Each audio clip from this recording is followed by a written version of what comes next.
Hey guys, in this video we're going to be checking out this new 5-inch frame from Atmospheric Adventures. It's called the Kratos Freestyle version 2, and it was designed by Nurk FPV, or I think he's also previously known as Bill Buffet. Very nice packaging here for all the parts and hardware. Let's just go quickly over what everything comes inside this package here. Start off with a battery strap and a pre-soldered XT60 connector. You get the PDB here with a 5-volt and 12-volt regulator. It's a 4 to 6S LiPo. It's a pretty nice PDB, and so I'll probably be using this, and you can see some of the specs there on the back. Get a pack of hardware here, 28mm standoffs, 25mm standoffs. These are knurled stainless steel and anodized, it looks like. You got screws for mounting your flight stack. More nuts and stuff, nylon nuts. You get some countersunk screws here. I'll show that in the frame here in a second. More carbon pieces. I believe this is for sandwiching the two plates here to secure them.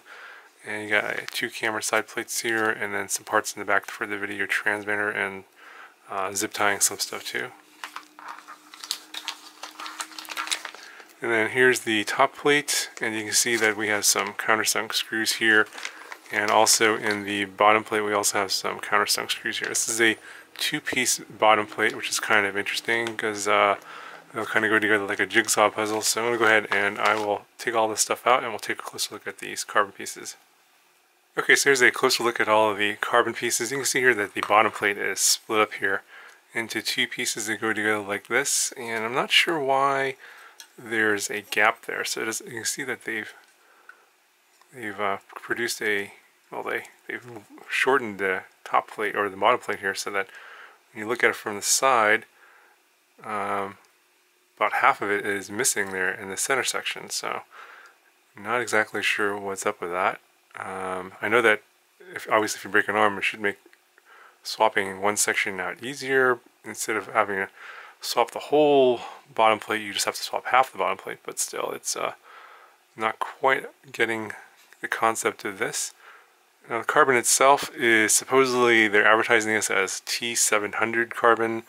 I'm not sure how that's any different from 3K carbon. It's supposed to be, they say it's supposed to be stiffer or less vibrations or something like that, but I mean it looks like it's high quality carbon, and everything is beveled on the edges here, so there's no sharp corners, so it's all nice and clean. There's no carbon dust, so they've done a lot of post-cutting work here to make it look a lot nicer and just, you know, easier to handle, and less cuts and, you know, less burrs and less carbon splinters in your fingers. So definitely appreciate that. Let me see how thick this is. The bottom plate is just 4mm. It feels like it's thicker, but it's only 4mm. And the top plate comes in at about 2.5mm. So you can see here some unique features of this frame. You got some countersunk screws even in the top plate there, so that you get a nice flat top plate so that nothing will be digging into your battery. This is going to be a top mounted battery setup. You can see your battery straps here in the top plate, and you have countersunk screws also in the bottom as well. So it'll make the frame look nice and clean looking. Now it looks like I'll give you 2 different options for the, I guess this is the sandwich part. I'm not 100% sure. There's no instructions here, so I'm going to have to kind of figure this out. I believe one of these 2, maybe it's probably this one here, goes on top like this, and then the screws will go through the bottom, and then that provides the strength to hold the frame together. Yeah, I'll figure this all out, and I'm going to actually assemble the frame, and I'll come back with the frame fully assembled, and I'll show you some of the things I found out about during the assembly process. Okay, so I got like the 2 parts of the main plate put together here, and I sandwiched them between these 2 supporting plates. I got this one here with the curves on the bottom, and the ones with the little notches here are going to be on the top part, because you're going to have the 2 camera side plates here. Then you're going to have another little plate here. I think they use that for zip tying your video transmitter perhaps. And you're going to have to make sure that you line up these notches here so that it's not on the other side. because I think this plate here is going to go in here like this, like so. And you can see that it's longer on this side than this side because it's different heights. And I'm just using the 4 long steel screws that the flight controller is going to mount to put all this together. But you can see right now there's a lot of play and slop in here. I think that the strength is actually going to come from the 4 standoffs here, and then the screws that go underneath through those standoffs. Now, I'm not exactly sure why they have the countersunk screws for these cutouts here. I suppose you could not use this bottom plate and use the countersunk screws, but I think you're going to be giving up a lot of strength here. So I'm a little concerned about that, so I went ahead and used this. And I'm not going to be using the countersunk screws for the bottom here. I'll still use it for these 2 here for the back standoffs, but I'm going to need to put those standoffs on to get that strength. And I'm thinking that this bottom section here that's not, there's no carbon here, I think that's for the battery strap if you want to run the battery strap on the bottom. So not really sure if I would like that idea so much. You're giving up a lot of strength there just for the battery strap, but with these 2 supporting plates and holding everything together, hopefully it should hold up. Okay, so here's the frame fully assembled, and you do have to be aware of all the little notches here for these extra plates that go in between. So you got put those in to the corresponding bottom notches, and there's a couple of notches here for the camera side plate that go. You can't see it, but it's on top of there. It goes into this support plate right there, and then these 2 notches go below the, well, they protrude into the bottom plate here, but it doesn't go past that. It's kind of flat there. Now, I didn't have screws long enough here. They didn't include those, so I had to use some of my own screws here. These M2, these are like, I think these are like 12 or 16 millimeter screws to go all the way through. I suppose if you use the longer countersunk screws here that it would work, but then you wouldn't be able to use this bottom support plate here. But I'd recommend using it if it gives you extra strength. Once I put these screws in, and then these 4 standoffs, these are the 25 millimeter standoffs.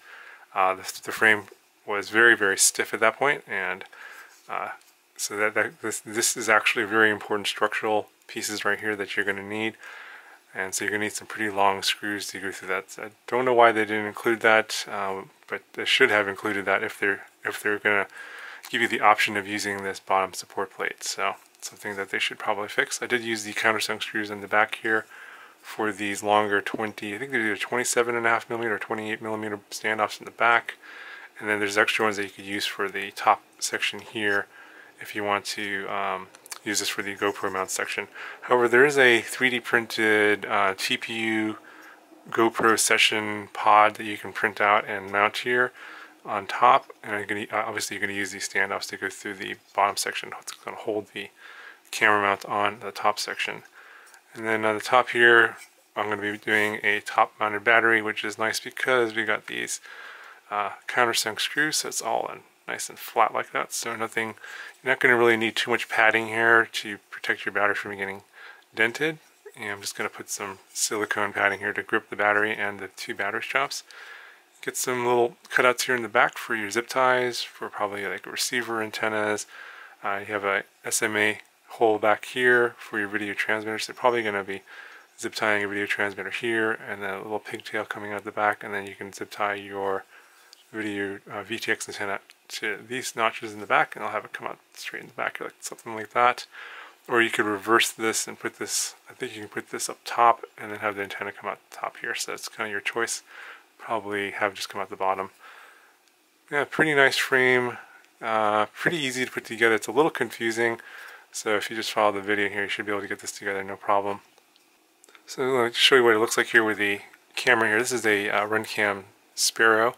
You can see you have the holes here on the side for your screw mounting, and it's going to look kind of like that. And here you can get pretty much as much camera angle as you need. It'll tilt back quite a ways, and there's quite a bit of space here, so you can go quite a bit if you want. If you don't have a GoPro, you can get a lot of camera tilt. But if you have a GoPro up top here, you can't quite get as much because the camera mount's going to be blocking your view. Okay, so this is the bare frame weight, and it comes in about 122.7 grams. So it's a freestyle frame, not a racing frame. It's a little bit heavier. It's going to be a little bit more durable, obviously, and designed for top-mounted batteries. Definitely not the heaviest frame I've seen out there, but definitely not the lightest frame. 122 grams is a bit above average for weight for the freestyle class. Anyway, not exactly sure if I'm going to be building this out. Probably will at some point in the future, but leave me some comments below if you have a lot of interest in seeing a build for this, and I take those into consideration. And if I get a lot of interest, then I'll try and squeeze it into my tight schedule. And if you have any suggestions on parts for this, also let me know in the comments as well. Anyway guys, that's going to do for this little frame review. Let me know if you have any questions, and I'll talk to you guys in the next one.